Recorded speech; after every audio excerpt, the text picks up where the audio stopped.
Trump said our retribution will be our success. It's a classic move of sleight of hand, right? You know, pay attention to what's going on over here, shiny metal object, while you're actually landing the blow with your other hand. And thuggery. I mean, let's face it, that's what government thuggery. And these regulations, these rules are de facto laws. Welcome to the Crypto Swamp Creatures, the show you never knew you needed and still don't want anyways. I'm Christopher Alexander, your blockchain and advocacy communications expert. And I'm Justin Wallin, your guide through the often murky world of politics and polling. Every week, we dive into the intersection of crypto, policy, and politics without taking sides. We're here to give you the straight, data-driven analysis that influences the decisions of those who want to win or want to be elected. Think of it as a late 80s newscast, but with a twist. We bring you the serious stuff, but with a dash of sardonic wit and just a hint of irreverence. So whether you're a crypto enthusiast, a policy wonk, or just someone who appreciates a data-driven approach, this is your place. We bring you both sides, weigh the impact on crypto, and then we share what we use for show prep every week on our Medium. So remember, no one is as smart as someone who agrees with you, and now get ready to enter the no swamp zone.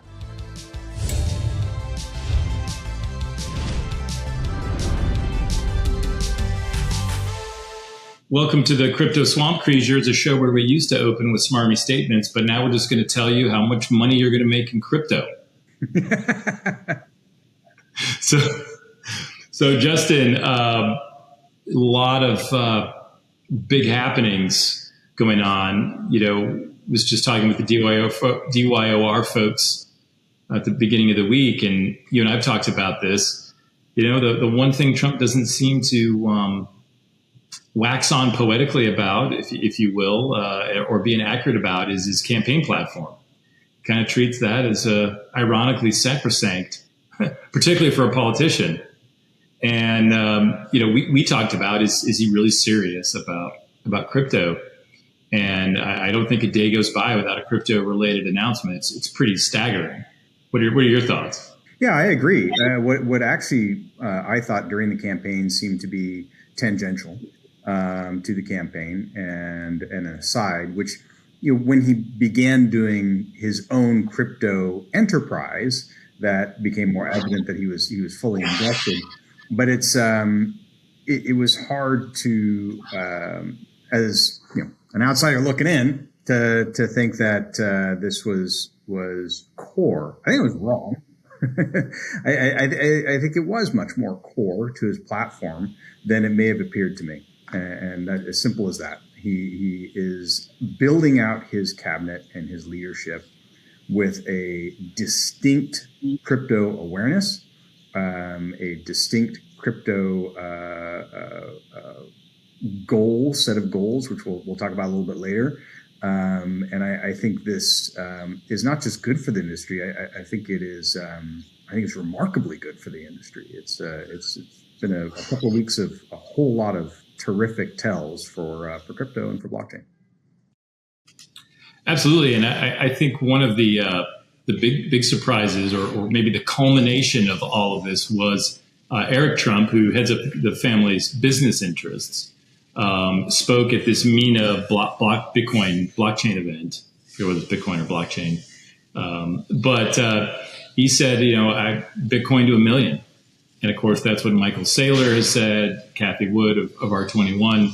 And I think it shows the belief they have, or if not belief, the interest in promoting crypto for the administration and then the Trump family themselves.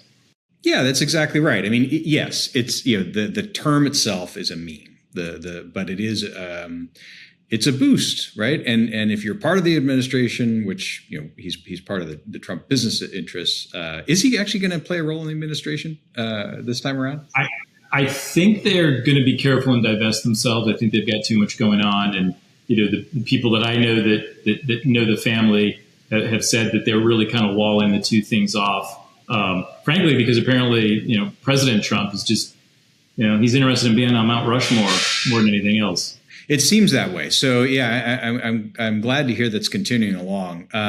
There's always a bit of boosterism, right? In anything where we have an interest. The Trump family has an interest business-wise in cryptocurrency in general, and Bitcoin being the flagship of that. Of course, she's going to booster it, but I think it's a pronounced difference from time past. I think we should take it seriously in terms of the commitment to the industry as a whole. Absolutely, they're serious, and we're going to do a whole series of segments talking about the various appointees and members of the administration and their pro crypto stances. But in total, very, very serious about crypto, from the FTC to the SEC, from Department of Commerce to the creation of an AI crypto czar, which, by the way, I think is really smart. A lot of people don't seem to follow that high performance computing is high performance computing, whether it's Bitcoin or AI. They operate in a very, very identical space. And so regulating or promoting both of them as two sides of the same, no pun intended, coin is, I think, a really smart move by the administration. And I should point out that while there's been some controversy around DOJ, FBI, I think, and DOD picks, a lot of the folks on the finance, economics policy side are pretty well regarded and liked by both sides. Yeah, we'll get to that a little bit later. I mean, these are not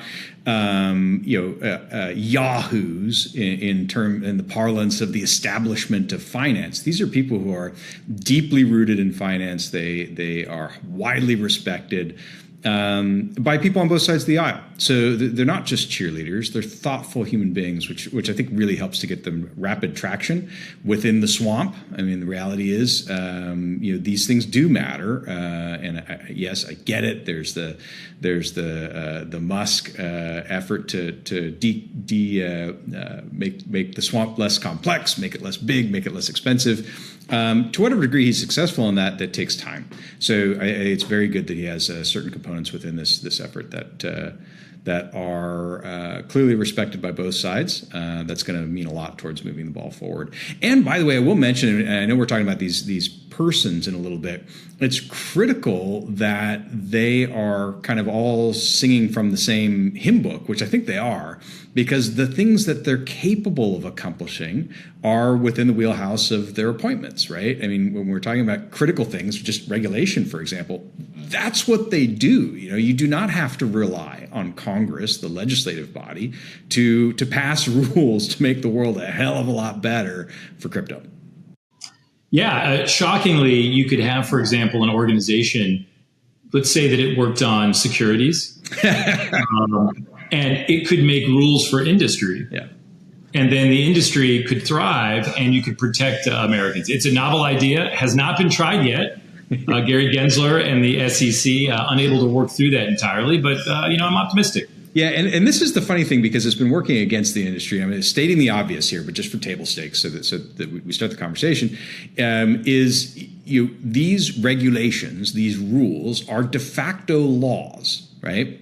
Congress is the only body that has the right and privilege to create law, but somewhere along the line, some legal judgments were made at the Supreme Court space that regulatory bodies have the ability to create frameworks that enact larger law.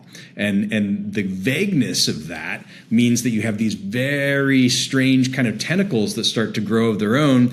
And you saw the impact of that with Gensler, wherein the regulatory or lack of regulatory framework allowed them to enact very law-like punitive measures, millions of dollars in fines for violating something that frankly didn't even exist. So the ramifications of these are huge. If regulations are introduced that are clear and concise, it's just going to be extraordinary for the industry. And particularly considering that they were some of the fines were for violations that at the time it occurred, it was not a violation. Yeah. And when the SEC approached the then violator, the violator had agreed to stop doing it already. It is literally the classic, movie, the B movie role of, I'm from California, boys. We're driving through across the states. We happen to pass through some small southern town, and the deputy sheriff stops us and says, "You broke the law." "Well, I didn't think I did," and then he breaks the taillight. That's what it is, and it's thuggery. I mean, let's face it. That's what government thuggery, and it's high time it was behind us. Yeah, so looking forward to that. So, if you have crypto, you're interested. By the way, if you're concerned about crypto, let me cut off the breathless New York Times and MSNBC pieces. Industry wants rules. These people are not coming in to allow unfettered chaos. It's actually opposite. They're going to actually apply a framework. It is entirely a good thing for everyone. Consumers and companies alike. And, what I really think is interesting about this is it shows I think what Victor Davis Hanson described as the cunning of Trump.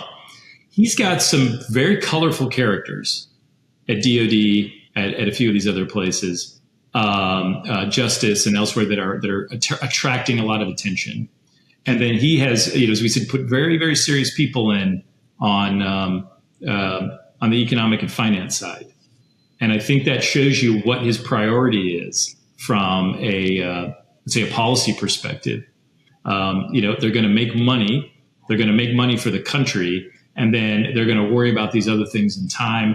And I think do a lot of culture war fighting to keep the base happy. But what's your sort of thought as we wrap up here on what these picks signify for the strategy? And I think it's a classic move of sleight of hand, right? Pay attention to what's going on over here, shiny metal object, while you're actually landing the blow with your other hand. And it's a classic move. It's classic because it works. He's doing it well.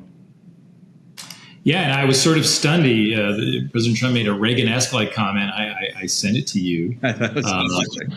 They're talking, if I say they, critics are saying, "Oh, we're all going to prison now," because he's going to round up everyone that made fun of his hands or his hair, and we're all going to live in death camps. By the way, we're getting, I guess what? Well, I guess the fascist regime comes to power on the 20th of January, so we can maybe start a fascist survivor countdown starting on the 20th. But Trump said our retribution will be our success. And it's fantastic, and I certainly hope that he sticks with that. He is going to have pressure from some firebrands that actually believe in this retribution stuff. And I'm very hopeful. I'm personally actually confident in it that he'll see through that, because I think his goals are different than just retribution, which, by the way, that's not a pie-eyed perspective. President Trump is not above retribution. the man executed that for the past 4 years politically to great effect, and by the way, some self-injury in terms of promoting policies with certain people that either went through or destroyed a particular regional political race. But the ultimate goals, I think he always kind of tends to come back to. We'll see. We have no way of knowing, but that quote gives me tremendous hope, and I do ultimately think that's the way he's going to behave. Yeah, I'd rather businesses do well. I'd rather we get prices under control than watch some clown get a slap on the wrist in community service, anyways, for whatever they did. So hopefully we keep the political witchery to a minimum, because it's just going to be weaponized in the other direction again anyway. Yeah, exactly. That stuff never actually has any positive effect. It's net negative in every possible way. It's bad for American society. So we'll talk a little bit more about individuals in upcoming segments. But if you care about crypto, no matter how you care about it, protecting investors and consumers, growing the industry, better managing it, it's been a very interesting couple of weeks, and it looks really, really positive. Very much so. Time to shed light on the industry. And that's all for this week on the Crypto Swamp Creatures. We hope you enjoyed this deep dive into the intersection of crypto, politics, and policy. Remember, the data doesn't lie, and neither do we. Well, not about anything important anyways. Until next time, stay informed, stay skeptical, stay out of the swamp.